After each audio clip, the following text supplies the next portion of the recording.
আজকে আমি আপনাদের সাথে শেয়ার করব খুব ভাইরাল ও মজাদার একটা রেসিপি, ইলিশ মাছের লেজ ভর্তা। তো চলে গেলাম মূল রেসিপিতে। প্রথমে আমি ইলিশ মাছের লেজটাকে নুন আর হলুদ দিয়ে ভালোভাবে মেখে নেব। এরপর চুলায় একটা প্যান বসিয়ে চুলাটা অন করে দেব। প্যানটা গরম হলে এখানে দিয়ে দিব 2 টেবিল চামচ সরিষার তেল। তেলটা গরম হলে ইলিশ মাছের লেজটা দিয়ে দিব।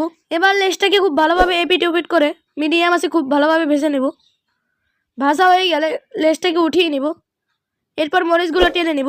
এবার পেঁয়াজগুলো ভালোভাবে ভেজে নরম করে নেব। পেঁয়াজটা যখন নরম হবে তখন উঠিয়ে নিব। এবার মাছটাকে খুব ভালোভাবে কাটা ছাড়িয়ে নিব। এটা একটু সময় নিয়ে করতে হবে। কাটাগুলো ছাড়ানো হয়ে গেলে এবার ভর্তাটা বানিয়ে নিব। এবার মরিচের সাথে সামান্য পরিমাণে লবণ দিয়ে দিব। পেঁয়াজগুলো দিয়ে দিব।